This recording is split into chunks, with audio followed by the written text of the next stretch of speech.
আসসালামু আলাইকুম দর্শক, আমি ব্যারিস্টার এম কে হাসান জানাই আপনাদেরকে শুভেচ্ছা স্বাগত এনটিভির এই জনপ্রিয় অনুষ্ঠান আইন অধিকার থেকে।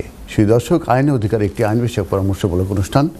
এই অনুষ্ঠানটি প্রত্যেক শনিবার দুপুর 12:30টার সময় স্কাই চ্যানেল 780-তে সরাসরি সম্প্রচারিত হয়ে থাকে।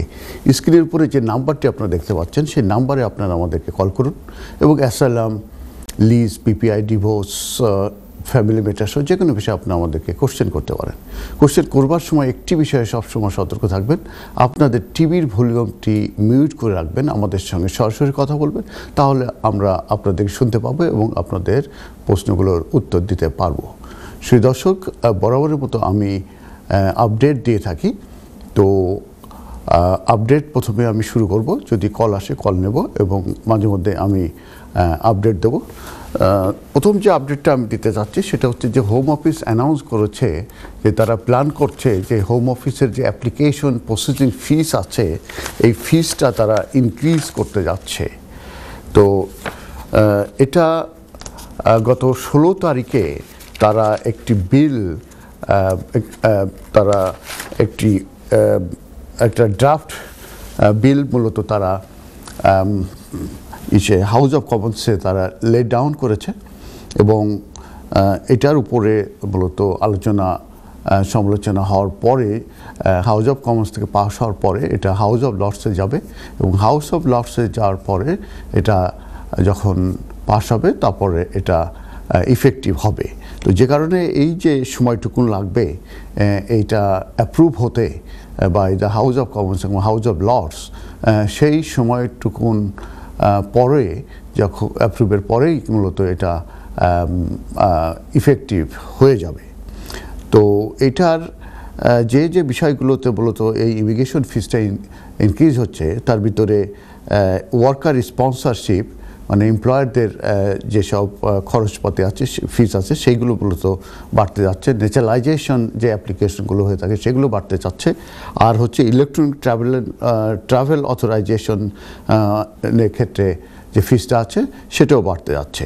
তো যে ড্রাফটটা যেটা বলছি ইমিগ্রেশন অ্যান্ড ন্যাশনালিটি ফিস, এটা অ্যামেন্ডমেন্ট অর্ডার 2025, এটাই মূলত পার্লামেন্টে লে ডাউন হয়েছে 16 জানুয়ারি 2025-এ এবং এটা যখন অ্যালাউ হবে এবং এটা যখন অ্যাপ্রুভ হবে তারপরে থেকেই এটা মূলত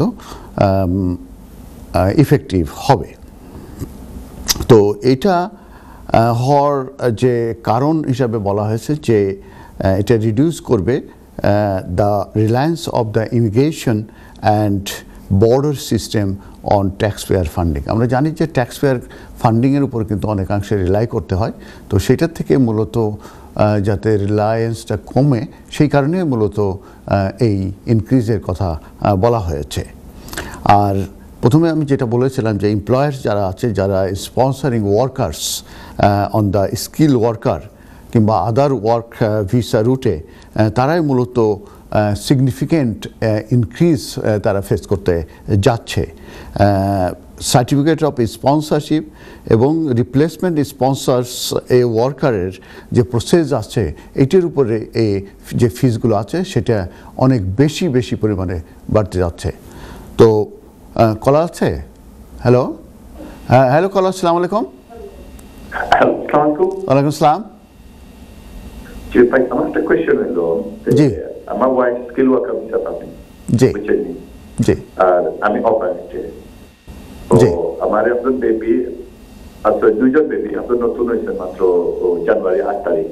জি, তো আমার একটা অ্যাপ্লিকেশন আছে already human private and family লাইফে। জি, তো তখন আমার বেবি হওয়ার পরে এটা আমরা আবার হোম অফিসে জানাইছি যে আমার নতুন বেবি হয়েছেন। তো এটা কতটুকু আমার লাগে হেল্পফুল হতে পারে বা এটা কতদিন টাইম লাগে এটা আপনার রেজাল্ট আইতে? রেজাল্ট আসতে এটা বেশ সময় লাগবে। আপনি কি অ্যাপ্লিকেশন করেছেন, এফএলআর-এপিতে নাকি ডিপেন্ডেন্ট অ্যাপ্লিকেশনে? না, প্রাইভেট এন্ড ফ্যামিলি লাইফে। ওকে, তাহলে তো আন্ডার এফএলআর-এপি, যেটা 10 ইয়ার্স রুট টু সেটেলমেন্টের ক্ষেত্রে বোধহয়, বুঝতে পারছি। তো এই ক্ষেত্রে আপনার অ্যাপ্লিকেশন সাকসেস হওয়া ভেরি ডিফিকাল্ট। সাধারণত এই ধরনের অ্যাপ্লিকেশন রিফিউজ করে দেবে। কারণ হচ্ছে যে আপনি ওভারস্টে হয়ে গেছেন, আপনি প্রাইভেট অ্যান্ড ফ্যামিলি লাইফের বেসিস করতে যাচ্ছেন, আপনার ওয়াইফ হচ্ছে স্কিল ওয়ার্কারের আছে। তো এই ধরনের অ্যাপ্লিকেশন ভেরি ডিফিকাল্ট। তো চেষ্টা করছেন এটাই করা উচিত, এবং আমি আপনাকে হতাশ করব না, কিন্তু আমাকে অনেক সময় সত্য কথা বলতে হয় যে প্রসপেক্ট অফ সাকসেস কতটুকুন এটা কিন্তু আমাদের সলিসিটারদেরকে প্রথম মিটিংয়ে কিন্তু বলে দেওয়া উচিত, কিংবা আমি সাধারণত বলে দিয়ে থাকি। তো যেটা করেছেন ভালো হয়েছে, দ্যাটস ফাইন। এটা 6 মাস লাগতে পারে, 1 বছরও লাগতে পারে আপনার এই অ্যাপ্লিকেশনটার ডিসিশন নিতে, যেহেতু প্রাইভেট লাইফের বেসিসে বলে অ্যাপ্লিকেশনটা করেছেন, এবং এই অ্যাপ্লিকেশনগুলো মূলত সময় লাগে। তো আপনার অ্যাটলিস্ট 6 মাস অপেক্ষা করে দেখেন কি অবস্থা দাঁড়ায়, এর আগে হয়তো ডিসিশন দিতে পারে। আর যদি আপনি তো এখন আমার কোয়েশ্চন হলো, ওরা যদি রিফিউজ করে তাহলে কি বলবে, যে আমি দেশে চলে যাব? আপনার জন্য আসলে সেটাই বেটার। আপনি যদি বাংলাদেশে চলে যান, অনেক আর্লি আসতে পারবেন এবং পয়সা খরচও কম হবে, কারণ আপনি যে অ্যাপ্লিকেশনটা করেছেন তখন তারা তোমার আবার ওইটা দেখাইবে যে তুমি ওই দেশে ওভারস্টে আছো, এই জন্য তোমার আমরা দিতাম না। সেটাই সমস্যা, যে আপনি কতদিন ওভারস্টে করেছেন সেটা একটা ফ্যাক্টর, কারণ ওভারস্টের উপর নির্ভর করবে আপনার ব্যান। ঠিক আছে, আপনি যদি 3 মাসের ভিতরে যদি চলে যান ওভারস্টের, তাহলে আর কোনো ব্যান থাকে না। 3 মাসের উপরে গেলে পরে 1 বছরের ব্যান থাকে। বুঝতে পারছেন? এখন আপনার সিচুয়েশন তো আমি জানি না, আপনি শুধু বলছেন ওভারস্টে। কতদিন ওভারস্টে, কী কারণে ওভারস্টে, কীভাবে আসছেন, বুঝতে পারছেন? তো আপনার যদি লম্বা ওভারস্টে হয়ে থাকে, সেক্ষেত্রে তো আপনার ব্যানটা বাড়তে থাকবে। যেরকম 3 মাসের উপরে হয়ে গেলেই 1 বছর ব্যান থাকে। ঠিক আছে, আবার সম্ভাবনা কম, অ্যাপিলাইট না দেওয়ার সম্ভাবনা বেশি, কারণ এই যে অ্যাপ্লিকেশনটা, যে আপনার ওয়াইফ যে পিবিএস সিস্টেমে আছে, এই ক্ষেত্রে যে কিন্তু এই আর্টিকেল 8টা ট্রিগার করে না। পিবিএস সিস্টেমে যারা আছে তাদের ক্ষেত্রে এটা ট্রিগার করে না সাধারণত। বুঝতে পারছেন? স্টুডেন্ট বলেন, স্কুল ওয়ার্কার বলেন, এই যে কেয়ারার বলেন, এটা পিবিএস সিস্টেমের আন্ডারে, পয়েন্ট বেস সিস্টেমের আন্ডারে। মানে এই অ্যাপ্লিকেশনগুলো যখন করেছে আপনার ওয়াইফ পয়েন্টের বেসিসে, তো পয়েন্ট বেস সিস্টেমে সাধারণত আর্টিকেল 8 কিংবা এই হিউম্যান রাইটসগুলো এক্সারসাইজ করে না সাধারণত হোম অফিস। তো যে কারণে যদি হিউম্যান রাইটস যদি অ্যাট্রাক্ট না করে, তাহলে আপনাকে অ্যাপ্লাইট দিবে না, দেওয়ার সম্ভাবনা কম। ফ্যামিলি তো মনে করো আমার 2টা বেবি, ছোট বেবি, নতুন বড় হয়েছে, জি, আর বেবি স্কুলে যাইবে সম্ভবত। জি, তারপরেও ওরা আইনের বাইরে যেতে পারবে না। আমি আসলে আইনের ইন্টারপ্রিটেশন, আমি জানি আপনি হতাশ হচ্ছেন যে আমি খুব পজিটিভ কথা আপনাকে বলতে পারছি না। ঠিক আছে, তো যে কারণে আমি আপনার ব্যাকগ্রাউন্ড জানি না, আপনার আসলে পজিটিভ কথা বলার দরকার নেই আমার, যেটা ল। জি, সে কারণে আপনি 1-to-1 কারোর কাছে যান, যে আপনার ব্যাকগ্রাউন্ড বলে প্রপার অ্যাডভাইস নেন, কারণ আপনি এই অ্যাপ্লিকেশনগুলোতে কিন্তু অনেক পয়সা খরচ করছেন। অ্যাপিলে যেও কিন্তু অনেক পয়সা, যদি অ্যাপ্লাইট দিয়েও থাকে অনেক পয়সা খরচ করবেন, এবং আলটিমেটলি আমি বলে দিচ্ছি ভেরি ভেরি ডিফিকাল্ট হবে আপনার জন্য। আবার দেখতে হবে যে আপনি কতদিন ওভারস্টে করেছেন বাংলাদেশে, যে কতদিন পরে আসতে পারবেন। ঠিক আছে, তো এই জিনিসগুলো আপনার আসলে বোঝা দরকার, যে আপনি একটা ইনভেস্ট করছেন, ফিজ দিচ্ছেন, অ্যাপিলে যাবেন, ফিজ দিচ্ছেন, প্রসপেক্ট অফ সাকসেস কী পরিমাণ আছে। এই কারণে আমি সাধারণত ফার্স্ট মিটিংয়ে ক্লায়েন্টকে বলে দিই যে এই সম্ভাবনা আছে, এই অপশনগুলো আছে। সবসময় একটা অ্যাডভাইস নেবেন প্রপার একজন ভালো লয়ারের কাছ থেকে, তাহলে আপনার লাইফ ইজি হবে, কস্ট আপনার কমে যাবে। কারণ যেখানে যাবেন হয়তো একটা কেস মেরে দাও, কেস সাবমিট করে দাও, কিন্তু তারা হয়তো আপনাকে বলে নাই যে কনসিকুয়েন্সটা কী, কিংবা বেটার অপশন কী আছে আপনার জন্যে। ঠিক আছে, কারণ এই অ্যাপ্লিকেশনে তো আপনার 4000 পাউন্ড খরচ হয়েছে শুধু তো হোম অফিসের NHS এবং আপনার ফিস সহ, ঠিক না? তারপরে আপনি লয়ারকে ফিস দিয়েছেন, তো এইটা দিয়ে আপনি কি পাবেন? এটি দিয়ে আপনার কি পাওয়ার সম্ভাবনা আছে? আর অল্টারনেটিভ কি করলে আপনার হতে পারে? এইভাবে মূলত অ্যাডভাইসগুলো আমি সাধারণত দিয়ে থাকি। ঠিক আছে, ধন্যবাদ ভাই আপনার কলের জন্য। শুধু দর্শক, আমি যেটা বলেছিলাম যে হোম অফিস অ্যানাউন্স করেছে যে তাদের যে হোম অফিসের যে অ্যাপ্লিকেশন প্রসেসিং ফিস আছে সেটা বাড়তে যাচ্ছে। এই মুহূর্তে তারা একটি ড্রাফট যে immigration and nationality fees amendment order 2025 এটা পার্লামেন্টে পেন্ডিং আছে, এবং এটা হাউস অফ কমন্সে মূলত ডিসকাশন হচ্ছে, এবং এখান থেকে অ্যাপ্রুভ হওয়ার পরে হাউস অফ লর্ডস থেকে অ্যাপ্রুভ হলে তারপরে এটা ইফেক্টিভ হয়ে যাবে। এবং আমি বলছিলাম যে এখানে সবথেকে বেশি মানে যারা sponsoring overseas worker on skill visa এবং ওয়ার্ক রুটে, সেই সব এমপ্লয়ারদের সেই সব ফিসগুলো মূলত বেশি বেড়ে গেছে। তো সেক্ষেত্রে সার্টিফিকেট অফ স্পন্সর এবং রিপ্লেসমেন্ট স্পন্সর ওয়ার্কার এই প্রসেসগুলো মূলত ফিসগুলো বেড়েছে। তো কারেন্টলি স্পন্সরশিপ ফিস মানে একটা স্পন্সর যদি ইস্যু করতে হয়, কস্ট যদি ইস্যু করতে হয়, সেক্ষেত্রে £239 আছে, সেটা বেড়ে যাবে £525। আর টেম্পোরারি ওয়ার্কারদের ক্ষেত্রে £25। আর হচ্ছে আপনার মেন যে এবং এই যে চেঞ্জটা আমি বললাম, এই চেঞ্জ এবং ইনক্রিজের মাধ্যমে তারা এস্টিমেট করছে যে £111 মিলিয়ন তারা এখান থেকে তারা ইনকাম করবে, এবং সেটা 2025 এবং 2026-এর এই 2 বছরের ভিতরে। এরপরে যেটা আছে সেটা হচ্ছে যে ইলেকট্রনিক ট্রাভেল অথরাইজেশন, যেটাকে ইটিএ বলা হয়, তাকে একটা ফিস দিতে হয়। মূলত এটা অনলাইনে ভিসা অ্যাপ্লিকেশন ফর্মে যেটা, সেখানে মূলত বাড়ানো হবে, এবং সেখানে তারা জেনারেট করতে পারবে £140 মিলিয়ন, এবং এটা 2025 এবং 2026 যে ফিসকাল ইয়ার আছে সেই সময়। আর ব্রিটিশ সিটিজেনশিপ যে অ্যাপ্লিকেশনগুলো আছে, এটার অ্যাপ্লিকেশন প্রসেসিং ফিসটা বাড়তে যাচ্ছে। এই মুহূর্তে আছে £1,500। যারা ন্যাচারালাইজেশনে যে ব্রিটিশ সিটিজেনের অ্যাপ্লিকেশন করে থাকে, সেটা বেড়ে হয়ে যাবে £1,605। এবং ওভারসিজ যে ব্রিটিশ টেরিটরি সিটিজেন যে অ্যাপ্লিকেশন আছে, সেগুলো £1,000 এই মুহূর্তে আছে, এটা বেড়ে যাবে £1,070। এবং তারা আশা করছে যে এইখান থেকে তারা জেনারেট করতে পারবে £18 million revenue in the year of 2025 and 2026. এছাড়াও রিনাউন্সিয়েশন অফ ব্রিটিশ সিটিজেনশিপ, সেটার ফিস বেড়ে যাচ্ছে। অ্যামেন্ডমেন্ট টু সিটিজেনশিপ সার্টিফিকেট, এটার ফিস বাড়বে। রিভিউ অফ ডিসিশন, এটার ফি বাড়বে। রাইট অফ অ্যাবোর্ট অ্যাপ্লিকেশনগুলোর ফিস বেড়ে যাবে। তবে এখনও এটার ডেডলাইন জানা যায়নি। আমি যেটা বলেছি, এটা এই মুহূর্তে হাউস অফ কমন্সে এই বিলটা পেন্ডিং আছে। যখনই এটা ওখান থেকে অ্যাপ্রুভ হবে, হাউস অফ লর্ডসে যাবে। হাউস অফ লর্ডসে যাওয়ার পরে যে তারপরে তারা এটা অ্যাপ্রুভ হবে, হওয়ার পরে এটা ইফেক্টিভ হবে। তো এখন টাইম স্কেল আমরা জানি না, কিন্তু এটা চেঞ্জ হবে, এর ভিতরে কোনো ভুল নাই। এখন আমি একটা ইম্পর্টেন্ট বিষয় নিয়ে আলোচনা করব, সেটা হচ্ছে যে আমরা জানি ই ভিসা। আমরা জানি যে ই ভিসা মূলত 31 ডিসেম্বরের পরে, মানে 1 জানুয়ারি 2025 থেকে ইফেক্টিভ হওয়ার কথা ছিল।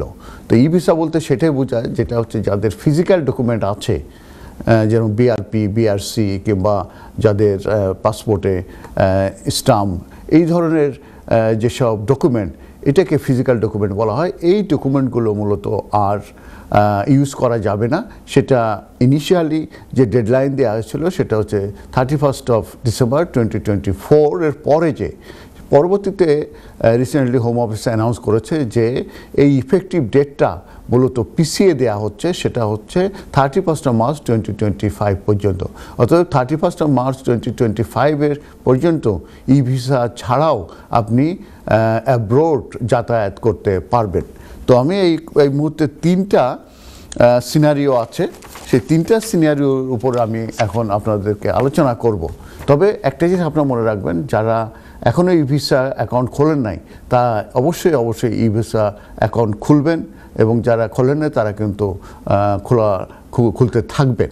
কারণ হচ্ছে যে আলটিমেটলি 31 মার্চের পরে যে বলা হয়েছে যে আর এই ফিজিক্যাল ডকুমেন্টগুলো ইউজ করা যাবে না, তখন এই ই ভিসা ইফেক্টিভ হবে।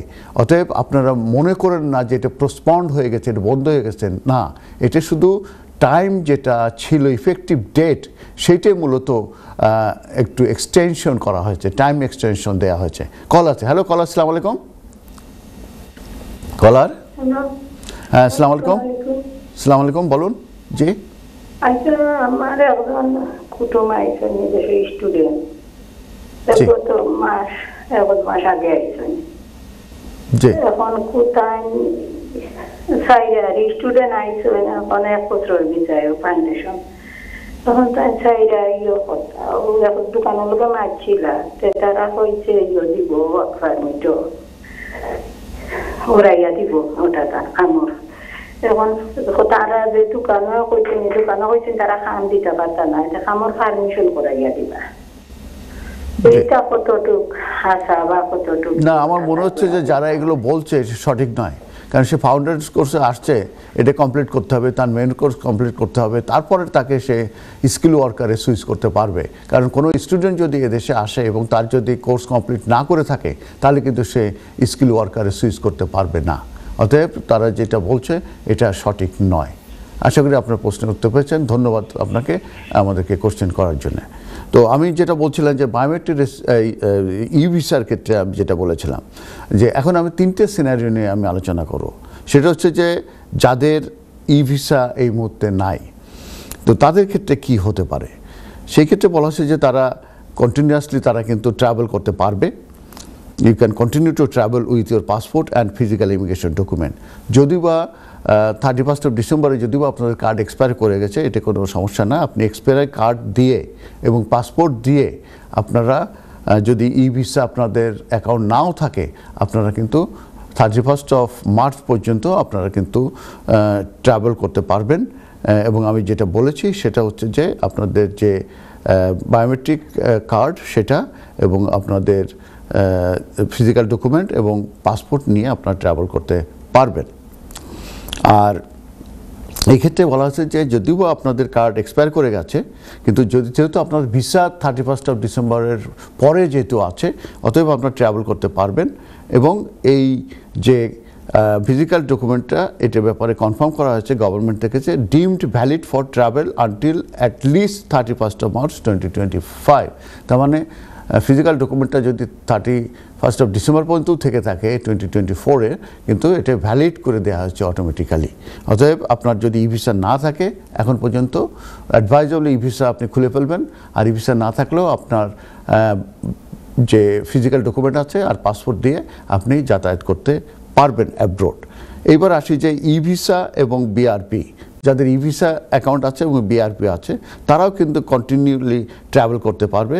সেই ক্ষেত্রে তাদের যে পাসপোর্ট আছে এবং যে ফিজিক্যাল ইমিগ্রেশন ডকুমেন্ট আছে, এই দুটা নিয়েই কিন্তু তারা কন্টিনিউ করতে পারবে।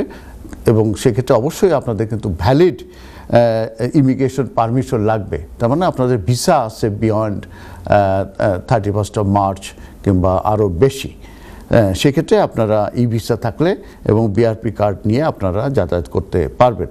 এই ক্ষেত্রে বলা হয়েছে যে আপনারা যখন ট্রাভেল করবেন, সেই ক্ষেত্রে আপনাদেরকে যেটা করতে হবে সেটা হচ্ছে যে আপনাদের যে পাসপোর্টের ডিটেলস এগুলো আপডেটেড আছে কিনা এই ভিসাতে, এটা কিন্তু আপনারা চেক করে নেবেন। কারণ কোনোভাবে যদি আপনারা একটা পাসপোর্ট দিয়ে যদি আপনারা ই ভিসা অ্যাকাউন্ট খোলেন এবং পরবর্তীতে যদি আপনারা নতুন পাসপোর্ট পেয়ে থাকেন, তাহলে নতুন পাসপোর্টের ডিটেলস কিন্তু ই ভিসাতে দিতে হবে। কারণ অর্থাৎ যে পাসপোর্ট আপডেটেড পাসপোর্ট নিয়ে আপনি ট্রাভেল করবেন, সেই আপডেটেড পাসপোর্টের ডিটেলস কিন্তু ওই আপনার কি বলে ই ভিসা অ্যাকাউন্টের ভিতরে কিন্তু ইনপুট করতে হবে। আর আরেকটা জিনিস বলা হয়েছে সেটা হচ্ছে যে সাজেশন করা হয়েছে যে শেয়ার কোড জেনারেট করার জন্য, শেয়ার কোড জেনারেট করার জন্য বলা হয়েছে। এবং সাধারণত যে শেয়ার কোড থাকে এটা জেনারেট করার পরে 90 ডেজের একটা ভ্যালিডিটি থাকে এবং সেটা আপনারা একটা প্রিন্ট আউট করবেন অথবা ইলেকট্রনিক কপি আপনারা যে ইমিগ্রেশন যে স্ট্যাটাস আছে আপনার, তো এটা আপনারা নিয়ে নেবেন। তারা যদি বর্ডার যেখান থেকে ইমিগ্রেশন থেকে আপনারা যাতায়াত করবেন সেখানে যদি তারা চেয়ে থাকে, তখন কিন্তু আপনারা চেক ইনে অথবা ইউকে বর্ডারে এই জিনিসটা কিন্তু এই ডকুমেন্টটা আপনারা দিতে পারবেন, যে শেয়ার কোড জেনারেট করে এটার প্রিন্ট আউট আপনারা সঙ্গে করে নিয়ে যাবেন। এইবার আছে যে যাদের শুধুমাত্র ই ভিসা আছে সেক্ষেত্রে কী হবে। এক্ষেত্রে কিন্তু আপনারা ট্রাভেল করতে পারবেন উইথ ইউর পাসপোর্ট। এবং ট্রাভেল করার আগে আপনারা ইউকেভিতে যে অ্যাকাউন্ট আছে সেখানে লগ ইন করবেন এবং আপনার যে ডিটেলস আছে আপডেটেড ডিটেলসগুলো সেখানে দেখবেন ঠিক আছে কিনা, সেগুলো কারেক্ট করবেন যদি আপনাদের নেসেসারি হয়ে থাকে। এবং এক্ষেত্রে সাজেস্ট করে থাকি যে আপনাদের যে শেয়ার কোড আছে এটা জেনারেট করতে হবে এবং এটি মূলত 90 ডেজের জন্যে। এবং আপনাদের যে সেই শেয়ার কোডটা যে ডকুমেন্ট, এই ডকুমেন্টটা আপনার প্রিন্ট আউট করবেন অথবা electronic copy of your immigration status in case you are asked to prove your status on check-in or at the UK border. তার মানে আপনারা এই জেনারেশন কি বলে যে শেয়ার কোডটা আপনারা জেনারেট করবেন, প্রিন্ট আউট করবেন এবং সঙ্গে নিয়ে নেবেন। যখন আপনারা অ্যাব্রোড থেকে আসবেন ওখানকার ইমিগ্রেশন যদি চায় ওটা আপনাকে দেখাবেন, আর এখানে যদি চায় এটা দেখাবেন, তাহলে হবে। তারপরে আসসালামু আলাইকুম দর্শক, আবারও শুভেচ্ছা, স্বাগত এনটিভির এই জনপ্রিয় অনুষ্ঠান আইন অধিকার থেকে। শুধু দর্শক, আপনাদের সঙ্গে আছি আমি ব্যারিস্টার এমকিউ হাসান। আপনারা এই অনুষ্ঠানটি দেখে থাকেন এবং প্রশ্ন করে থাকেন, এই জন্যে আমরা আপনাদের প্রতি কৃতজ্ঞ এবং আমরা চেষ্টা করি যে আপনাদের প্রশ্নগুলোর উত্তর দেওয়ার। একটি জিনিস আপনারা খেয়াল রাখবেন যে আপনাদের টিভির ভলিউমটা মিউট করে রাখবেন এবং আমাদের দিকে কনসেন্ট্রেশন করবেন, তাহলে কিন্তু আমরা শুনতে পাবো এবং আপনাদের প্রশ্নগুলোর উত্তর দিতে পারবো। আমার মনে হচ্ছে একটা কল আছে। হ্যালো কল, আসসালামু আলাইকুম। আসসালামু আলাইকুম। ওয়ালাইকুম আসসালাম। কেমন আছেন ভাই? ভালো আছেন? আলহামদুলিল্লাহ, আপনাদের দোয়ায় আল্লাহর রহমতে ভালো আছি। আপনি কেমন আছেন? হ্যাঁ, আমিও ভালো আছি। থ্যাংক ইউ আপনাদেরকে জি, সুন্দর একটা ফোন করার জন্য। থ্যাংক ইউ আমরা অনেক উপকৃত হই। Thank you.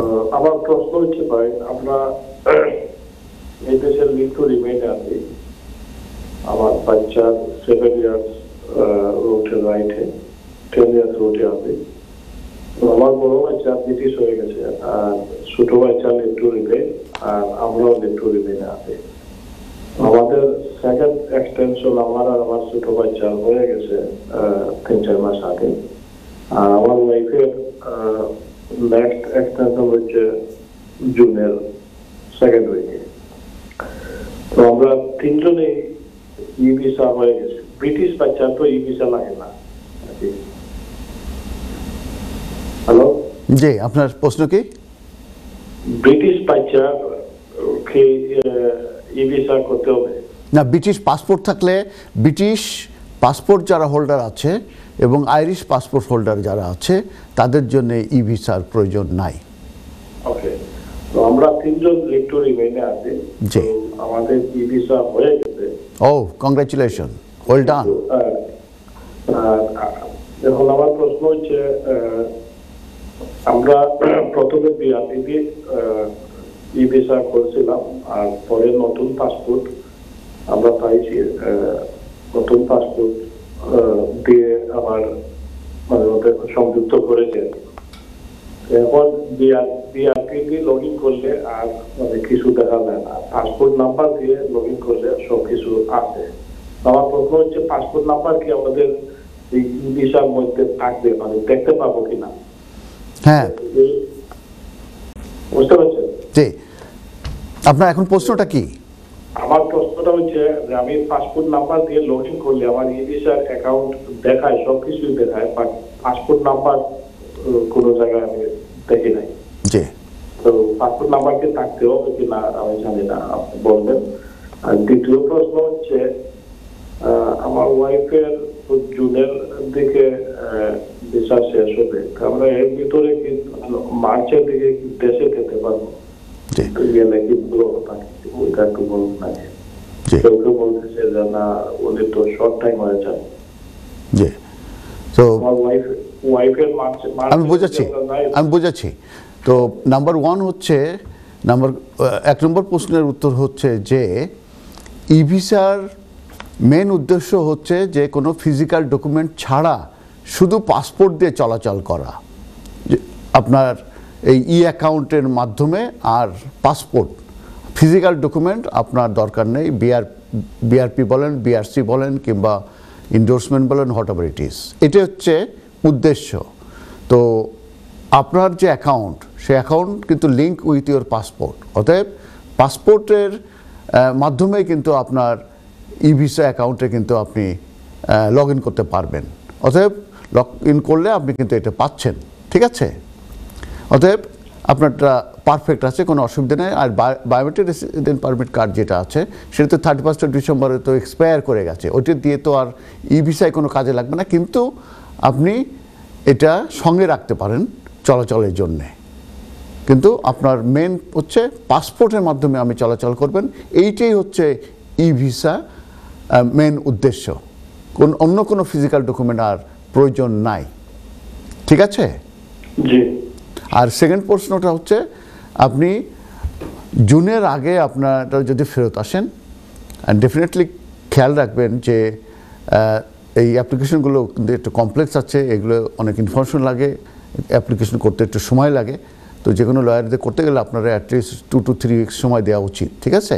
তো যে কারণে আপনি অবশ্যই বাংলাদেশে যেতে পারবেন এবং ভিসা শেষ হওয়ার আগ মুহূর্তে আপনি কিন্তু এটা ইন করতে পারবেন। তো অ্যাডভাইজার হবে অ্যাটলিস্ট 1 মাস আগে আপনি চলে আসেন, মার্চে যান, এপ্রিলে চলে আসেন, কোনো অসুবিধা হবে না, আপনি ইন করতে পারবেন। তবে এই ক্ষেত্রে আমি শুরুতে আপডেট দিয়েছি, সেটা হচ্ছে ই ভিসা আপনার যেটা আছে এইটার যে শেয়ার কোডটা আপনি জেনারেট করবেন, করে ওটা প্রিন্ট আউট কপি আপনি সঙ্গে নিয়ে যাবেন, আর এক্সপায়ারি যে কার্ডটা থাকবে সেটাও আপনার ওয়াইফ সঙ্গে নিয়ে যাবে। বোঝাতে পেরেছি কিনা? হ্যাঁ। অতএব আপনি শেয়ার কোডটা জেনারেট করে ওইটার যে ইমিগ্রেশন যে স্ট্যাটাস ওখানে থাকবে ওইটা প্রিন্ট আউট করে সঙ্গে নিয়ে যাবেন। পাসপোর্ট থাকবে আর এক্সপায়ারি বায়োমেট্রিক কার্ডটা থাকবে। এই 3টে ডকুমেন্ট আপনি সুন্দর করে একটা ব্যাগ কিনবেন এরকমের। আমি সাধারণত আমি আসলাম এই মঙ্গলবারে হলিডে করে। আপনার কি মৌলভীবাজার বাড়ি? মৌলভীবাজার? আমি মৌলভীবাজার গিয়েছিলাম বেড়াতে। আচ্ছা, জগন্নাথ। আচ্ছা, আমি মৌলভীবাজার গিয়েছিলাম, দুসাইতে ওখানে রিসোর্টে ছিলাম। তো এরকমের একটা আমার থাকে, ওর ভিতরে এগুলো আমি সব রেখে দিই। তো এইভাবে সুন্দর একটা ব্যাগ কিনবেন, কিনে গলায় এগুলো ঝুলিয়ে রাখবেন। আর এই 3টে ডকুমেন্ট আপনার ওয়াইফের জন্য এবং আপনাদের ব্রিটিশ যারা আছে এরা বাদে প্রত্যেকের জন্য এই পাসপোর্ট আর প্রিন্ট আউট কপি, ঠিক আছে, আর এক্সপায়ারি বায়োমেট্রিক কার্ড, এই 3টে জিনিস সঙ্গে নিয়ে যাবেন। আমি এই সোমবারে তো আসছি, ওইরকম আমার সঙ্গে একজন এরকম একটু বিপদে পড়ে গেছিলো। কী বিপদ? ইমিগ্রেশনের সমস্যা হয়নি, যখন প্লেনে উঠবে ওরা তো আর জানে না, যারা ওই যে এমিরাটসে যারা চেক ইন করে বোর্ডিং কার্ড দিয়ে ঢোকার মধ্যে, তখন আমি ওনারা যে বললাম যে কোনো অসুবিধা নেই, এবং ওই লোকরা খুবই নার্ভাস হয়ে গেছে। ওনাদের বললাম যে আপনার কোনো সমস্যা নেই, 31 মার্চ পর্যন্ত এটা এক্সটেনশন হচ্ছে, এখনও আপনারা যাতায়াত করতে পারবেন, কোনো সমস্যা নেই। তখন ওরা আমাকে বললো, আমার পরিচয়টা জানতে চাইলো, আমি বললাম এবং সেটা অ্যাকসেপ্ট হয়ে গেছে। ঠিক আছে, ঠিক আছে ভাই, থ্যাংক ইউ। আর আমার প্রথম প্রশ্নটা আমি আরেকটু ক্লিয়ার হতে চাই। পাসপোর্ট নিয়ে চলাচল করবে, ফিজিক্যাল ডকুমেন্ট দরকার নেই, কিন্তু যেটা করবেন শেয়ার কোডটা জেনারেট করে ওনার যে স্ট্যাটাস ওইটা প্রিন্ট আউট করে সঙ্গে রাখবেন, বায়োমেট্রিক যে এক্সপায়ারি কার্ড আছে সেটা সঙ্গে রাখবেন, আর পাসপোর্ট তো লাগবেই, পাসপোর্ট ছাড়া তো যাওয়াই যাবে না। আচ্ছা, আমি বলি আরেকটু, ওই যে আমি ই ভিসা ঢুকতে হইলে আমার পাসপোর্ট নাম্বার দিয়ে আমি ঢুকি। জি জি, এটাই তো হবে। আমি যেটা বললাম যে ই ভিসার টার্গেট ইয়েই তো হচ্ছে শুধু পাসপোর্ট দিয়ে যাতায়াত করতে হবে, পাসপোর্টই, বায়োমেট্রিক কার্ড তো এক্সপায়ার করে গেছে, ঠিক না? এখন আমার অ্যাকাউন্ট যে সময় মানে শো করে, ওই সময় তো আমার পাসপোর্টের নাম্বার ওই অ্যাকাউন্টের ভিতরে আর দেখা যায় না, ওইটা কি ঠিক আছে কি না? একটু ডিস্টার্ব দিচ্ছে, এগুলো সব ঠিক হয়ে যাবে। একটু ডিস্টার্ব দিচ্ছে, এগুলো সব ঠিক হয়ে যাবে। শেয়ার কোড জেনারেট করে আপনি, আমার মনে হয় যে হবে, অসুবিধা নেই। ঠিক আছে, থ্যাংক ইউ ভাইয়া, thank you for your call. Hello, সালাম আলাইকুম। কলার যদি থাকে আমি কল নেব, তাহলে আমি আপডেট করছিলাম, আপডেটে চলে যাব যদি কলার থাকে। তো আমি যেটা আসলে ই ভিসা সংক্রান্ত ব্যাপারেই আমি এইমাত্র প্রশ্নটা দিলাম এবং আমি ক্ল্যারিফাই করলাম। তো এবং আপনারা ই ভিসার ব্যাপারে কনফিউজ হবেন না। আমি সাধারণত এটার উপরে মূলত আমি বলেছি আজকের এই শুরুতেই। হ্যাঁ, কল আছে? হ্যালো কলার। হ্যালো, আসসালামু আলাইকুম। ওয়ালাইকুম আসসালাম। থ্যাংক ইউ ভাই সাহেব, এটা সুন্দর প্রোগ্রাম করার জন্য। আমার একটা কোয়েশ্চন আছিল। জি। আমি 2.5 years ago আমি ফ্যামিলি এন্ড প্রাইভেট লাইফে which is 20 years রাইটে আমি এই দেশে আইও পাইছি। এখন আমার একটা বাচ্চা আছে, নালি 1.5 years হয়েছে তার বয়স। ওই বাচ্চারে কি রেগুলারাইজ করা যাইব আমার রাইটে? আপনি তাহলে এখন 10 years রুট টু সেটেলমেন্ট ভিসায় আছেন? জি জি জি। এখন আপনাদের বাচ্চা হয়েছে, আপনার ওয়াইফ ব্রিটিশ? জি না wife human right case for the wife student আছিল। আমি ও, আপনারা সবাই মিলেই এই প্রাইভেট লাইফের বেসিসে 10 years route to সেটেলমেন্টে 2.5 years আপনারা লিভ টু রিমেইন পেয়েছেন। এখন আপনাদের একটি বাচ্চা হয়েছে। না, আমার ওয়াইফে পার নাই, আমি ওয়াইফ একজন স্টুডেন্ট বিয়ে করছিলাম। ওকে বুঝতে পারছি। তাহলে আপনি পেয়েছেন, আপনি স্টুডেন্টকে বিয়ে করেছেন এবং আপনাদের একটা বাচ্চা হয়েছে। এখন আপনার ওয়াইফ এবং বাচ্চাকে আপনারা ডিপেন্ডেন্ট করতে চান। জি।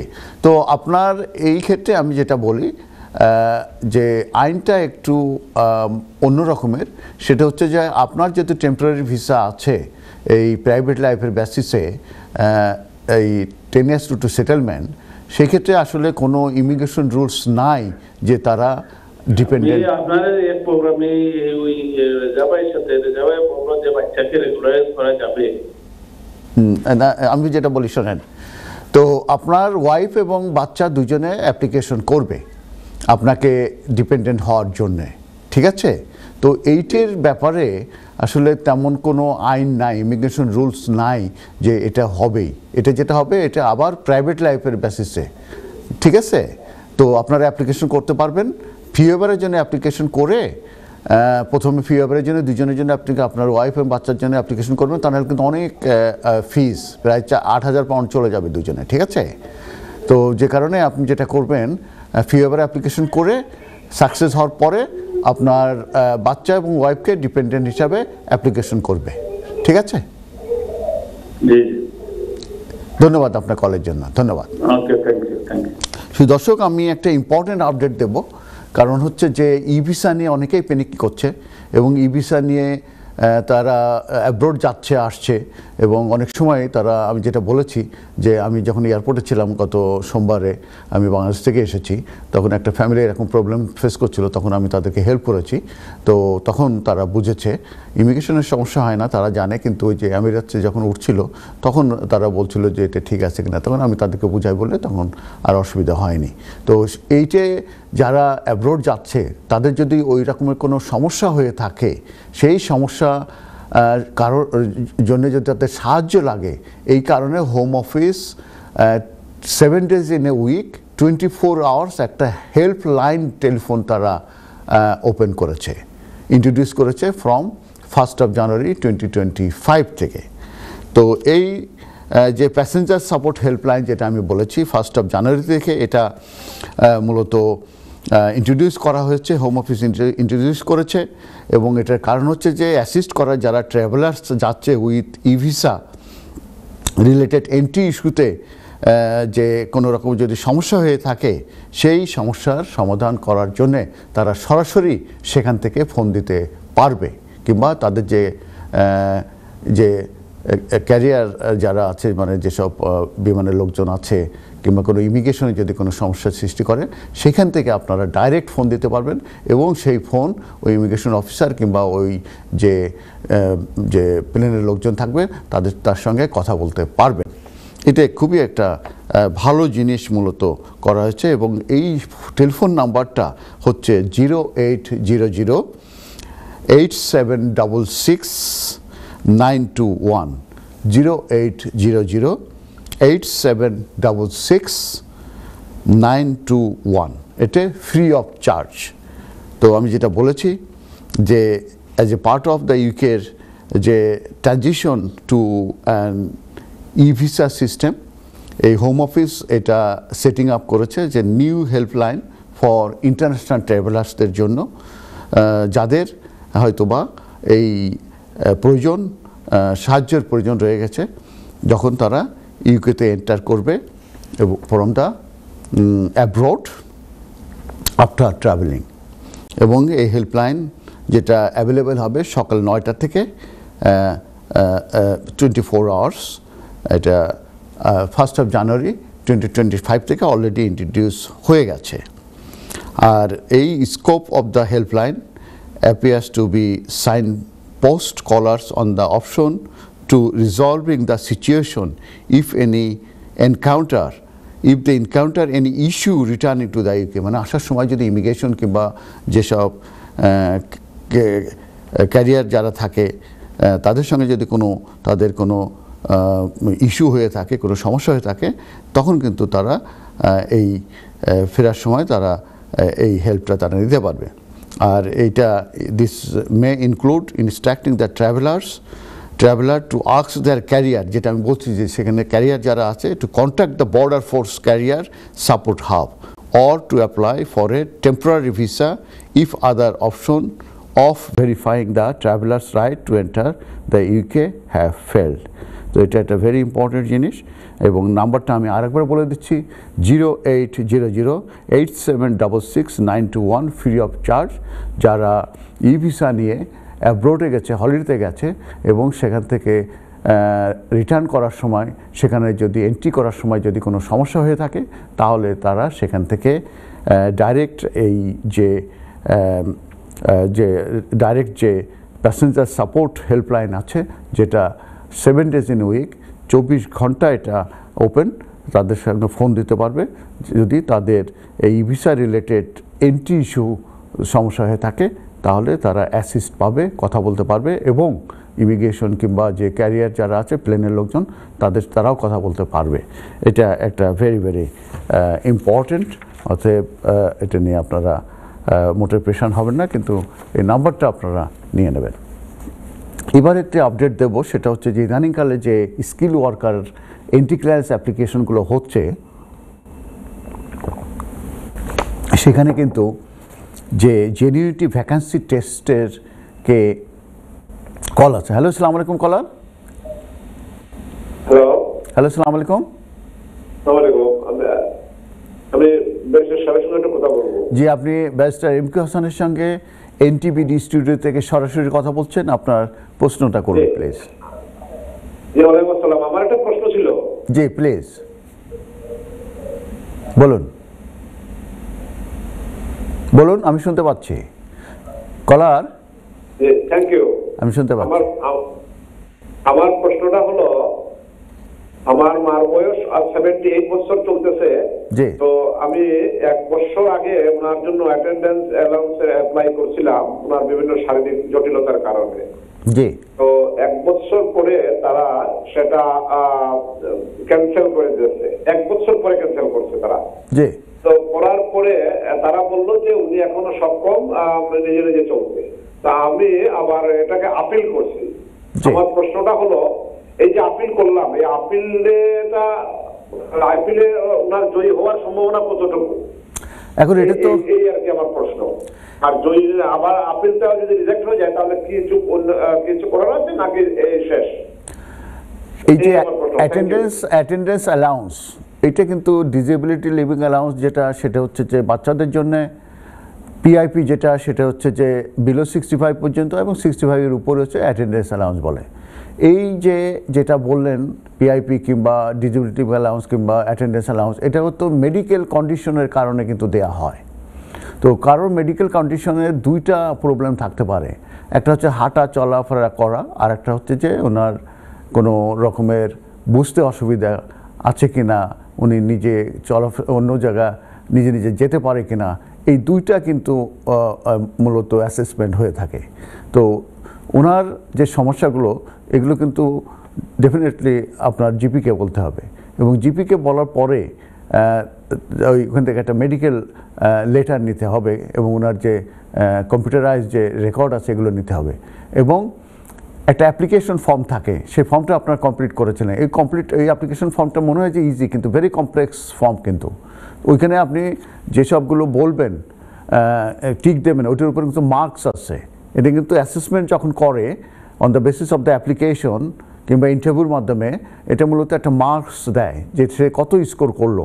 এবং আমি 2টা মুড বললাম, যে একটা বললাম যে তার হাঁটা চলা এগুলো, আর একটা হচ্ছে সে নিজের ব্রেন ট্রেন কাজ করে কিনা, নিজে চলাচল করতে পারে কিনা, এই 2টা জিনিস। তো এখানে ওই অ্যাপ্লিকেশন আপনি ঠিকমতো যদি না করতে পারেন এবং যদি অ্যাপ্লিকেশন ঠিকমতো করেন এবং মেডিকেল যদি সেটা সাপোর্ট না করে, তখন কিন্তু সাধারণত রিফিউজ হয়ে যায়। তো আপনি রাইটলি এটা অ্যাপিল করেছেন। তো আমি তো আসলে মেডিকেলটাও দেখি নাই এবং রিফিউজ করলে কারণ এটাও দেখি নাই। তো আপনার কাছ থেকে যেটা আমি বুঝতে পারছি যে আপনি অ্যাপিল করেছেন হয়তো রাইটলি। তো যেহেতু মেডিকেল আমি জানি না কি লিখেছিল জিপি, কিংবা ওনার কি সমস্যা এবং কত স্কোর করেছিল, কোথায় স্কোর করেন নাই, এটা যেটা আমি জানি না, এটার প্রসপেক্ট অফ সাকসেস এটা আসলে বলা এই মুহূর্তে আমার জন্য very very difficult without having Singh any evidence. তো আমার যেটা বলবো, আপনি যে কোনো একজন লয়ারের কাছে যেয়ে 1-to-1 ডকুমেন্টগুলো নিয়ে যেয়ে 1-to-1 আপনি বুঝে নেন এবং সেভাবে অ্যাডভাইস নিয়ে আপনি কাজ করুন। ধন্যবাদ আপনার কলের জন্য। তো আমি জেনুইনিটি ভ্যাকান্সি টেস্ট স্কিল ওয়ার্কারের ক্ষেত্রে এটা এখন আসলে খুবই প্রযোজ্য হচ্ছে, কারণ এখন যারা এন্ট্রি ক্লিয়ারেন্সের জন্য অ্যাপ্লিকেশন করছে, যারা করছে এন্ট্রি ক্লিয়ারেন্স অ্যাপ্লিকেশন করছে on the basis of skill worker under skill worker স্কিমের আন্ডারে, সেক্ষেত্রে মূলত হোম অফিসের এটা কিন্তু একটা টেস্ট যে এই যে এমপ্লয়মেন্ট এটা কি জেনুইন কিনা এবং যে রেলিভেন্ট যে স্যালারি আছে কিংবা স্কিল লেভেল আছে এই সবগুলো মূলত সঠিক কিনা, এই কারণে তারা যে অ্যাসেস করে থাকে সেটাকে বলা হয়ে থাকে জেনুইন ভ্যাকান্সি টেস্ট। তো এই হোম অফিস এটা অ্যাসেস করে থাকে এবং তারা দেখে যে তাদের যে রোল এটা জেনুইন কিনা এই ভ্যাকান্সিটা, এবং যখন অ্যাপ্লিকেশনটা তারা কনসিডারেশন করে থাকে for entry clearance or permission to stay, তখন তারা এই যে কমপ্লায়েন্ট ভিজিট এবং ইনভেস্টিগেশন এই বিষয়গুলো তারা দেখে থাকে। এখন আমি বলবো যে ডেফিনেশন অফ জেনুইন ভ্যাকান্সি বলতে কী বোঝায়। জেনুইন ভ্যাকান্সি বলতে এখানে তিনটা ভিতরে যে কোনো একটা হতে পারে। প্রথম হচ্ছে যে জব হোল্ডার যে to perform the specific duties and responsible for the job and meets of the requirements of the relevant route. তার মানে যে জব হোল্ডার সে মূলত যে স্পেসিফিক যে ডিউটি আছে এবং রেসপন্সিবিলিটি আছে এইগুলো সে মিট করতে পারবে কি না। নাম্বার 2 যেটা যে ডিসিমিলার কিংবা কোনো প্রিডোমিনেন্টালি লোয়ার স্কিল ডিউটি আছে কিনা, তার মানে তার যে স্ট্যান্ডার্ড থাকা হচ্ছে সেই স্ট্যান্ডার্ডের নিচে আছে কিনা এটা তারা দেখবে। এরপরে যেটা আছে যে appropriate to the business in light of its business model, business plan and scale, তার মানে বিজনেসটা সঠিক আছে কিনা এবং তারা জেনুইনলি এই লোকটাকে এমপ্লয় করছে কিনা এই জিনিসটাকে দেখবে। তার মানে জেনুইন ভ্যাকান্সি যেটা আমি বললাম স্পন্সর গাইডেন্স অনুযায়ী যেটা বলা হয়েছে যে জব হোল্ডার যে স্পেসিফিক ডিউটি আছে এবং রেসপন্সিবিলিটি আছে ফর দ্য জব এবং তারা এইগুলো যে রিকোয়ারমেন্ট আছে রেলিভেন্ট সেগুলো তারা মিট করতে পারবে। আর সেকেন্ডে আমি যেটা বলেছি যে লোয়ার স্কিল ডিউটি তাদের হয় কিনা এবং কোনো ডিসিমিলারিটি আছে কিনা সেই জিনিসটা তারা দেখবে। আর থার্ড যেটা বলছে যে is appropriate to the business in light of its business model, business plan and scale, তার মানে তাদের যে বিজনেস আছে সেটা মূলত জেনুইন আছে কিনা, তাদের বিজনেস মডেল ঠিক আছে কিনা, প্ল্যান আছে কিনা, স্কিল ঠিক আছে না, এই জিনিসগুলো তারা দেখবে। এরপরে আমি আসবো যে তারা মূলত হোম অফিস মূলত কী অ্যাসেস করবে। তো home office can consider a range of issue including, তারা অনেকগুলো ইস্যু তারা করতে পারে। এটা কিন্তু আমি জেনুইন টেস্টের কথা বলছি। এই রোলটা কি সরি অবশ্যই দর্শক আমাদের একটি কমার্শিয়াল ব্রেকে যেতে হচ্ছে। আপনাদেরকে বলে রাখা ভালো, আজকে আমাকে সবসময় সহযোগিতা করে থাকেন এই অনুষ্ঠানে আমাদের সিনিয়র প্রডিউসার মশির রহমান আমাদের সঙ্গে আছে এবং আমি আছি ব্যারিস্টার MQ হাসান। আবারও দেখা হচ্ছে। আসসালামু আলাইকুম দর্শক, আবারও শুভেচ্ছা এবং স্বাগত এনটিভির এই জনপ্রিয় অনুষ্ঠান আইনি অধিকার থেকে। সেই দর্শক আমি কল নিচ্ছিলাম এবং আপডেট দিয়েছিলাম। কলার আছে। হ্যালো, আসসালামু আলাইকুম কলার। ওয়ালাইকুম আসসালাম, কেমন আছেন ভাই? আলহামদুলিল্লাহ ভালো আছি, আপনি ভালো আছেন? আলহামদুলিল্লাহ। আমি তো মৌলভীবাজার গিয়েছিলাম। আপনার বাড়ি কি মৌলভীবাজার? না, আমার বাড়ি তো বালাগঞ্জ। ও বালাগঞ্জ। নেক্সট টাইমে ইনশাল্লাহ সিলেট যাব নেক্সট ইয়ারে। আচ্ছা, আমার একটা কোয়েশ্চন। জি বলুন। আপনি 20 years লাইফে ফ্যামিলিয়ান প্রাইভেট লাইফে সেটেল আছি, 10 years রুটে। কংগ্রাচুলেশন। জি, এখন আমি যদি আমার শাশুড়িকে স্পন্সর করতে চাই আমি কি পারবো? কাকে আনতে চান? আমার শাশুড়ি। হ্যাঁ, ভিজিটর হিসাবে তো আসতে পারবে। আপনারা অ্যাকোমোডেশন অফার দিতে পারবেন, কোনো অসুবিধে নাই। এবং আপনারা ইনভাইটেশন লেটার দিতে পারবেন যে আপনার শাশুড়িকে উনি আসতে চান এখানে এবং আপনাদের বাসায় থাকতে চায় এবং আপনাদের এনাফ অ্যাকোমোডেশন আছে, এটা আপনি করতে পারবেন, কোনো অসুবিধা নাই। আচ্ছা আচ্ছা, এটা কোনো মানে আমাদের লিমিটেড লিভ আছে, এটা কোনো সমস্যা হবে না? না, ভিজিটর ভিসার ব্যাপারটা হচ্ছে যে ওনার ফিনান্সিয়াল সিচুয়েশন এবং উনি এখানে ওনার ইনকাম কি, কিংবা উনি ভালো সেভিংস আছে কিনা, প্রপার্টি আছে কিনা, এই বিষয়গুলো মূলত দেখবে। আর এখানে আত্মীয় আছে, এটা একটা পজিটিভ দিক। তো আপনারা বলবেন যে উনি আসবেন বেড়াতে, এর জন্য আপনার ব্রিটিশ হওয়ার দরকার নেই, সেটেলড হওয়ার দরকার নেই, কিন্তু টেম্পোরারি যে ভিসা আছে সেটা কোনো অসুবিধা নাই। এটা দিয়েও আপনি আপনার শাশুড়িকে স্পন্সর করতে পারবেন, দ্যাট মিনস ইনভাইটেশন করতে পারবেন। উনি এসে আপনাদের বাসায় থাকবে, আপনারা নিয়ে রানীবাড়ি দেখাবেন, তারপরে অন্যান্য জায়গা দেখাবেন, কিংবা কিছুদিন থাকবে। নাতি আছে, বোঝা যাচ্ছে নাতিদের দেখতে আসছে। আচ্ছা আচ্ছা, ঠিক আছে। তবে অ্যাপ্লিকেশনটা করার আগে যে কোনো জায়গায় যেয়ে আপনারা একটা অ্যাডভাইস নিয়ে নেবেন, কারণ হুটহাট করে অ্যাপ্লিকেশন করলে হয় না। এই ভিজিটার অ্যাপ্লিকেশনে যেটা দেখবে যে ওনার ফিনান্সিয়াল সিচুয়েশনটা কি, ফিনান্সিয়াল টাইস, তারপরে ওনার ইকোনমি টাইস, ওনার সোশ্যাল টাইস, এগুলো দেখবে যে ওনার সেভিংস আছে কিনা, উনি কোনো প্রপার্টি আছে কিনা, ওনার কোনো রেন্টাল ইনকাম আছে কিনা, ওনার কোনো বিজনেস আছে কিনা, এইসব বিষয়গুলো দেখবে। কিন্তু কিংবা উনি কাদের উপর ডিপেন্ডেন্ট, উনি যে থাকা খাওয়া করেন, এগুলো কারা দেয় ওনাকে, ঠিক আছে? তো যে কারণে একটু অ্যাডভাইস নিয়ে করবেন, কারণ হুটহাট করে অ্যাপ্লিকেশন করলে রিফিউজ হয়ে গেলে, আর একবার রিফিউজ হয়ে গেলে তখন তো পরবর্তীতে প্রবলেম হয়ে যাবে। তো গুড লাক। আমি আশা করি যে আপনার শাশুড়ি আম্মা আসবে নাতিদের দেখতে, ঠিক আছে? তবে সামারে আনবেন, এখন না, এখন তো টু কোল্ড, ঠিক না? ঠিক আছে, থ্যাংক ইউ ভাই, thank you for call. Thank you ভাই, থ্যাংক ইউ। তো জেনুইনিটি টেস্টের ব্যাপারে আমি যেটা বলছিলাম যে এখন যারা স্কিল ওয়ার্কারে অ্যাপ্লিকেশন করছেন এন্টি ক্লিয়ারেন্সের জন্য, যারা ক্যারিয়ার ভিসার জন্য অ্যাপ্লিকেশন করছেন এন্টি ক্লিয়ারেন্সের জন্য, সেই ক্ষেত্রে কিন্তু এখন জেনুইনিটি ভ্যাকান্সি টেস্ট যেটা আছে এটার উপরে কিন্তু ইন্টারভিউ হয়ে থাকে। তো অতএব আপনারা কিন্তু এই ব্যাপারে প্রিপারেশন রাখবেন। তো কোন ধরনের ইন্টারভিউ হবে সেটা আমি বলি। ইন্টারভিউটা হতে পারে যারা অ্যাপ্লিকেশন করছে তাদেরকে, এবং আপনার যে এমপ্লয়ার আছে তাদেরকে, যেটা দেখার চেষ্টা করবে যে আপনি কিভাবে এই জব ভ্যাকান্সিটা ফাইন্ড আউট করলেন, কমিউনিকেশনটা কিভাবে হলো, আপনার কি কোনো ইন্টারভিউ হয়েছিল কি না। যদিও বা যে রেসিডেন্ট লেবার মার্কেট টেস্ট এটা এখনও অ্যাপ্লিকেবল না, কিন্তু এটাও কিন্তু ওরা দেখবে যে কোন অ্যাডভার্টাইজের মাধ্যমে কিভাবে আপনি বাংলাদেশ থেকে এই এমপ্লয়ারকে খুঁজে পেলেন। এটা কিন্তু ভেরি ভেরি ইম্পর্ট্যান্ট, কারণ এটা জেনুইন কি না, কারণ এই আপনাকে আনার জন্য কি এটা ক্রিয়েট করা হয়েছে কিনা, এই জিনিসটা কিন্তু ফাইন্ড আউট করবে। এবং ওরা যদি এই জায়গায় স্যাটিসফাই না হয়, এই জেনুইন ভ্যাকান্সি টেস্ট এই টেস্টে যদি তারা স্যাটিসফাই না হয়, তাহলে কিন্তু অ্যাপ্লিকেশন রিফিউজ হয়ে যাবে। অতএব আপনারা এই ব্যাপারে প্রিপারেশন রাখবেন। আর এমপ্লয়ারকে কিন্তু তারা ইন্টারভিউ নিতে পারে, নিবে, এবং একদম 80% এখন মোটামুটি তারা ইন্টারভিউ কিন্তু নিচ্ছে। অতএব আপনারা এভাবে সতর্ক থাকবেন এবং এভাবে প্রপার অ্যাডভাইস নিয়েই কিন্তু আপনারা কাজ করবেন। ধন্যবাদ। কল আছে। হ্যালো কলার, আসসালামু আলাইকুম। কলার, হ্যালো কলার, আমরা হারিয়ে ফেললাম কিনা কলারকে, হারিয়ে ফেললাম কিনা। তো আমি আবার আপডেটে চলে যাই।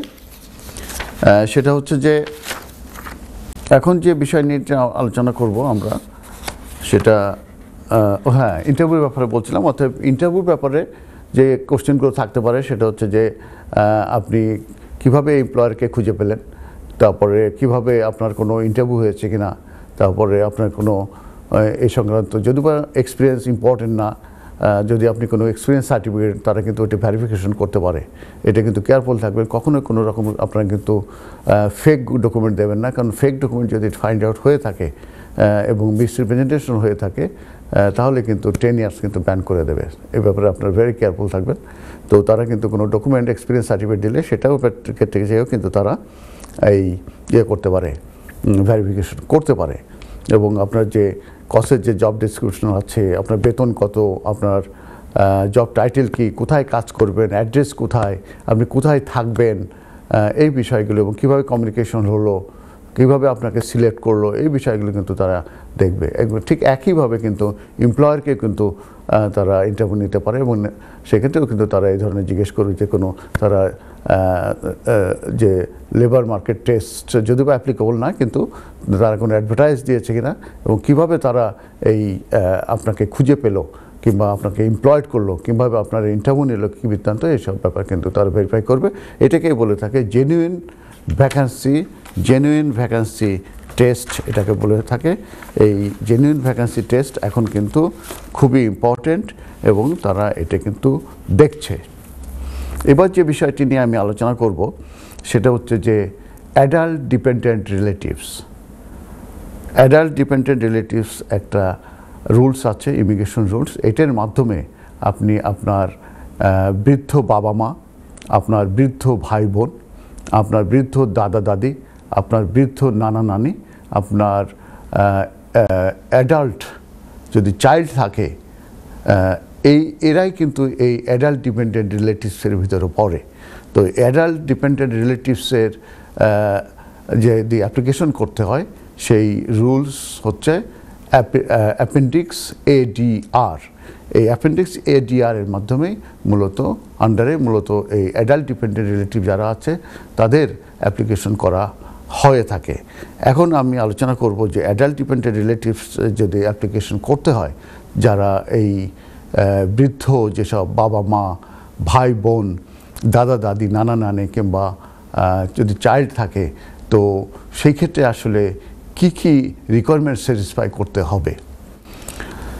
এই ক্ষেত্রে যেটা হচ্ছে অ্যাজ এ রেজাল্ট অফ আপনার এজ, ইলনেস, ডিসেবিলিটি, তিনটা আমি বলেছি, এজ, ইলনেস, ডিসেবিলিটি, এইগুলোর কারণে যদি তার যে হাউস হোল্ড যে টাস্ক আছে সেইগুলো মূলত সে করতে পারে না বিকজ অফ এজ, ইলনেস এবং ডিসেবিলিটির কারণে, এবং তার লং টার্ম কেয়ারার প্রয়োজন রয়ে গেছে এবং সেই কেয়ারার ফ্যাসিলিটিটা তার কান্ট্রিতে নেই, অথবা কোনো পার্সন কিংবা কোনো ব্যক্তি নেই যে তাকে তার কেয়ার করতে পারবে। এটা একটা। আরেকটা হচ্ছে যে হ্যাঁ, কেয়ারার ফ্যাসিলিটি আছে কিন্তু সেটা অ্যাফোর্ডেবল না। এই ধরনের সিচুয়েশনে যদি হয়ে থাকে তাহলে আপনার যে বৃদ্ধ বাবা আছে, আপনার বৃদ্ধ মা আছে, তাদেরকে কিন্তু আপনারা এই অ্যাপেন্ডিক্স ADR এর আন্ডারে অ্যাপ্লিকেশন ওনারা করতে পারবেন এবং ওনারা এদেশে ইনডিফিনিট লিভ টু এন্টার নিয়ে ওরা কিন্তু আসতে পারবে। তার মানে একবারেই ওনার সেটেলমেন্ট ভিসার সেটেল হয়ে কিন্তু ওনারা আসতে পারবেন এবং এটাকে বলা হয়ে থাকে adult dependent relatives visa. Call আছে। হ্যালো কল, আসসালামু আলাইকুম। Assalamu alaikum. Can I speak to the solicitor, barrister? Yes, alaikum assalam. Sister, you are speaking to Barrister MK Hassan directly, and I am listening, so you can ask your question, and I am more than... Okay. তাহলে hello, আসসালামু আলাইকুম আপা, আপনি কি শুনতে পাচ্ছেন? হ্যাঁ, আমি শুনতে পাচ্ছি। জি, please you can speak in Bengali or if you comfortable in English, I am more than happy to take your call in English. ও, আপনি তো খুব চমৎকার বাংলা বলেন। আপনি কি পশ্চিমবঙ্গের? পশ্চিমবঙ্গের? ও, কোথায়? আমি তো গেছি, শিলিগুড়ি গেছি, তারপরে আপনার হ্যাঁ ওখানে তো চমৎকার জায়গা, পাহাড়ি এলাকা, তারপরে কলকাতায়। হ্যাঁ, আমার বাড়ি তো যশোরে। যশোর হচ্ছে আপনার ওই যে ইসের পাশেই তো বর্ডার, বেনাপোল। ও, আপনি এখানে? ও হ্যাঁ হ্যাঁ, তাহলে যাওয়া হয় না, বুঝতে পেরেছি। তা আপনার অরিজিন কোন এলাকা? হুগলি? ও, Kolkata city. Oh my god, expensive city, very expensive. আচ্ছা বলুন, দিদি বলবো নাকি আপা বলবো? যেটা খুশি, দিদি বলুন বলুন, আমি অনেক বড়, অনেক দিন আছি এখানে। ওকে, আচ্ছা দিদি বলে, দিদি বলতে আমার খুব ভালো লাগে। বলুন দিদি, কি আপনার প্রশ্ন, আমি কি সাহায্য করতে পারি? এখানে একটা প্রবলেম আছে। প্রবলেমটা হচ্ছে স্ক্যামিং হচ্ছে, আমার প্রচুর টাকা চুরি হয়েছে। তো সেই জন্য আমি কিছু হেল্প চাই। ফোনেতে সব বলা সম্ভব না। এই অনুষ্ঠানের ভিতরে আমরা আসলে ফোন নাম্বার দিতে পারি না, আমাদের অফকমের প্রবলেম আছে। তো আপনি ওই নাম্বারটা বলুন, আমি চুকে নিই। ওই ব্যাংকে কাজ করতাম, ব্যাংকের ম্যানেজার আমার সিগনেচার নকল করে ইম্পারসোনেট করেছে, করে আমার পেনশন, তারপরে পিপিআর সমস্ত চুরি করেছে। আহারে, আর তো শুরু হয়েছে 2007 থেকে। আহা, তো 80,000 পাউন্ডের মতন চুরি। 80,000 বলেন কি?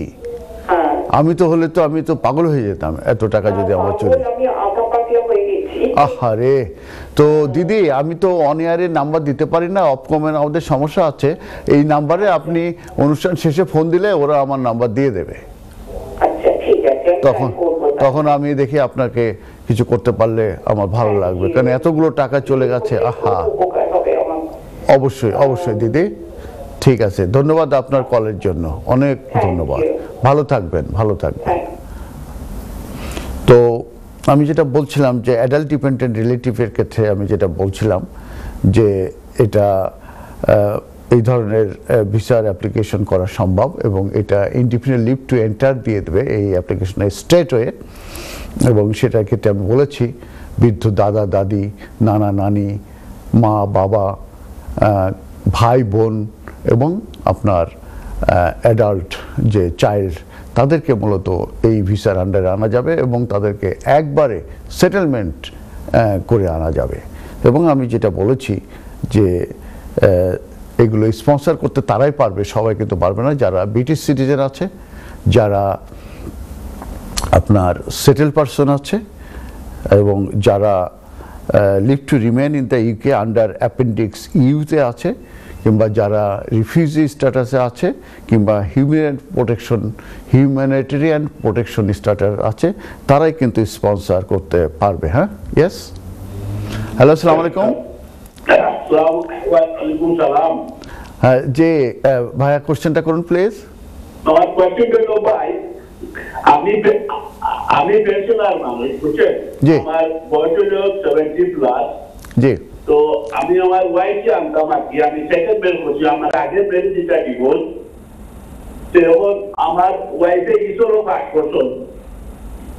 এখন আবার কিটা লাগবো ভাই? আমার তো আমি স্টেট পেনশন পাই আর পেনশন ক্রেডিট আর কিছু নাই। এখন আমি আনতে আমার কি করা লাগবো? আমার থার্ড পার্টি সাপোর্টে আমি এবং আমার থার্ড পার্টি লোক, আমার মেয়ে আসুন, আমার বাচ্চা আসুন, দেয়ার ওয়েল এস্টাবলিশ, যারা চাকরি করেন, বড় চাকরি করে না।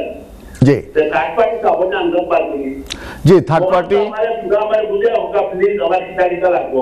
থ্যাংক ইউ ভাই, ধন্যবাদ। কলার বলেছেন যে উনি আসলে বেশ পেনশন ক্রেডিটে আছেন এবং ওনার সেই পরিমাণ ইনকাম নাই, আমরা জানি। জি, তো আমি আপনার প্রশ্নের উত্তর দিই, আপনি টিভির দিকে লক্ষ্য রাখুন এখন। তো প্রথম হচ্ছে যে আমরা জানি যে স্পাউস অফ এ ফ্যামিলি রুটে, যদি spouse of A British citizen হিসাবে যদি কেউ তাদের স্পাউসকে স্পন্সর করতে চায়, সেক্ষেত্রে কিন্তু ওয়ান অফ দ্য রিকোয়ারমেন্টস হচ্ছে ফিনান্সিয়াল রিকোয়ারমেন্টস, যেটা এই মুহূর্তে 29,000 তাদেরকে অ্যাটলিস্ট 6 মান্থের ইনকাম দেখাতে হবে। এমপ্লয়মেন্ট হতে পারে, সেটা আপনার সেলফ এমপ্লয়েড হতে পারবে, ডাইরেক্টর অফ এ কোম্পানি হতে পারে, রেন্টাল ইনকাম থেকেও এটা দেখানো সম্ভব। তো যেহেতু ওনার নাই, উনি এখন বলছেন যে এটার অপশনগুলো কি আছে। এটার অপশন 2 ধরনের আছে। একটা হচ্ছে যে উনি যদি under article 8 of the European convention যদি ওনার কম্পেলিং কম্পেশনের সার্কামস্টেন্সেস থাকে, সেক্ষেত্রে কিন্তু সেটা দেখিয়ে ওনার ওয়াইফকে এর জন্য কিন্তু অ্যাপ্লিকেশন করতে পারবে। তো সেক্ষেত্রে দেখাতে হবে যে ওনার ওয়াইফ যদি না আসে, অ্যাপ্লিকেশন যদি রিফিউজ হয়ে যায় কিংবা অ্যাপ্লিকেশন যদি করে, সেক্ষেত্রে কম্পেলিং কম্পিটিশনাল সার্কামস্টেন্স আছে, সেই স্ট্রং প্রাইভেট লাইফ আছে, এই বিষয়গুলো মূলত যদি স্ট্রং হয়ে থাকে তাহলে কিন্তু তাদের অ্যাপ্লিকেশনটা সাকসেস হতে পারে, এবং এটা থ্রেশহোল্ড ভেরি ভেরি হাই, এবং সেটা 10 ইয়ার্স রুট টু সেটেলমেন্টে মূলত 2.5 ইয়ার্সে তাদেরকে ভিসা দেয়া হতে পারে। আর সেকেন্ড যে অপশনটা আছে সেটা হচ্ছে যে এটি থাকলো, এর সঙ্গে আরেকটা জিনিসও দেখানো সম্ভব, সেটা হচ্ছে যে থার্ড পার্টি স্পন্সর। উনি বলেছেন যে ওনার দুইজন আছেন যারা খুবই ফিনান্সিয়ালি স্ট্রং এবং তারা ভালো চাকরি করেন। এখন ওনাদের pay slip, bank statement, letter from employer, এবং ওনারা যদি কনফার্মেশন দেন যে উনি আসার পরে তারা দে আর উইলিং টু মেনটেন দেন, তাহলে কিন্তু এটা অ্যাকসেপ্টেবল আছে আন্ডার দ্য ইমিগ্রেশন রুলস। তো যে কারণে আপনার এই যে third party sponsor is acceptable, এটাও মূলত ওই 10 ইয়ার্স টু সেটেলমেন্টে চলে যাবে, বাট দ্যাট ইজ পসিবল। আর আরেকটা জিনিস আছে, সেটা হচ্ছে যে ফিউচার আপনার এমপ্লয়মেন্ট যদি কারো থেকে থাকে সেটার উপরে কিন্তু আপনারা রিলাই করতে পারেন। অতএব এই তিনটা জিনিস আপনারা রিলাই করতে পারেন। এটা পরবর্তীতে আমি আরও ডিসকাস করব। আপনি অনুষ্ঠান দেখতে থাকুন। ধন্যবাদ। নেক্সট কলার। হ্যালো, আসসালামু আলাইকুম। হ্যালো,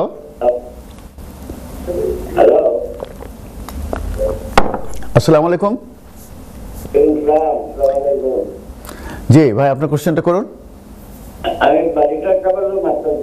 জি, আপনি স্টুডিওতে ব্যারিস্টার এম কিউ হাসানের সঙ্গে কথা বলছেন, আপনি প্রশ্নটা করুন।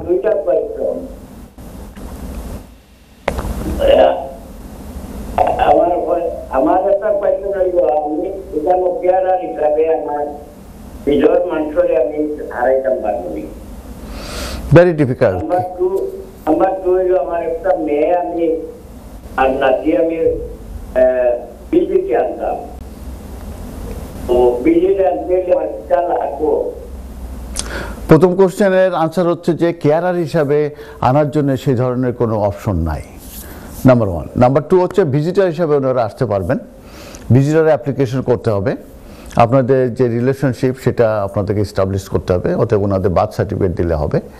আর ওনারা যে ফিনান্সিয়ালি ওয়েল এস্টাবলিশড কিংবা ফিনান্সিয়াল টাইজ, ফিনান্সিয়াল আপনার ইকোনমিক টাইজ কিংবা সোশ্যাল টাইজ, এগুলো ওনাদের আছে। ওনাদের যদি কোনো প্রপার্টি থাকে, সেভিংস থাকে, সেগুলো যদি থাকে অ্যাপ্লিকেশন সময় এগুলো চাইবে।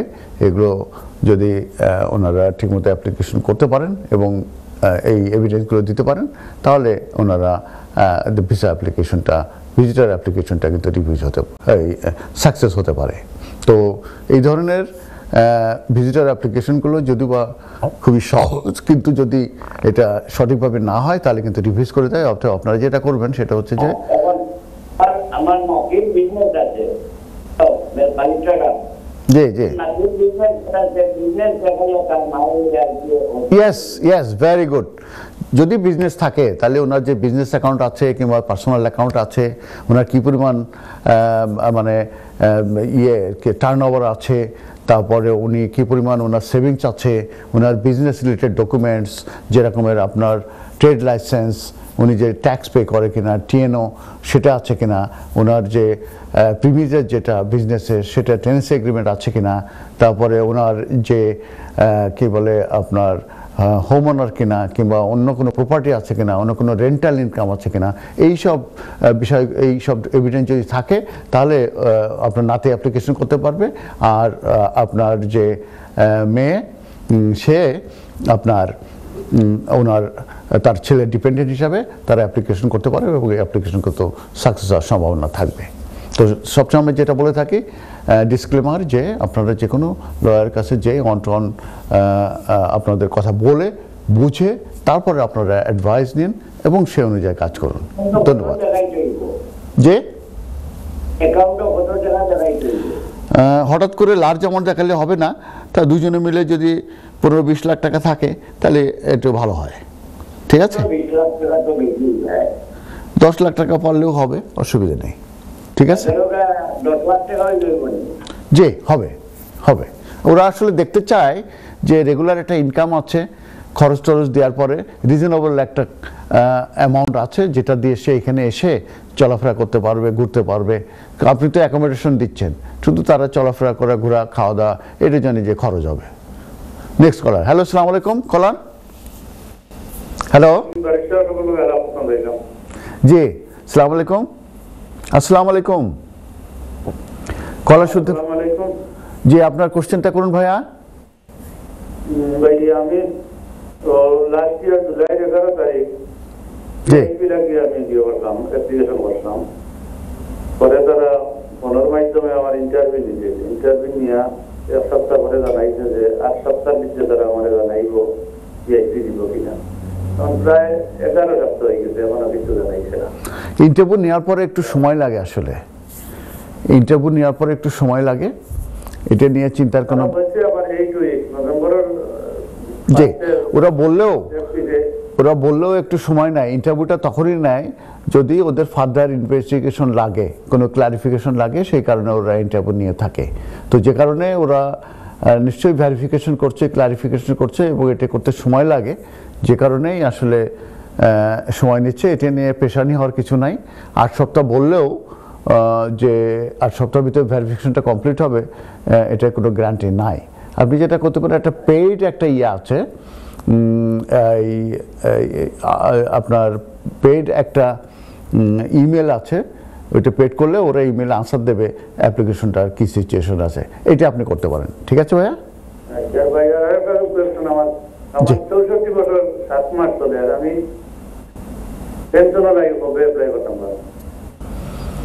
এটা নির্ভর করবে যে আপনার সাধারণত 65-এর পরে মূলত ওরাই যোগাযোগ করবে, দেখবেন আপনার অ্যাড্রেসে ওরাই চিঠিপত্র লিখবে।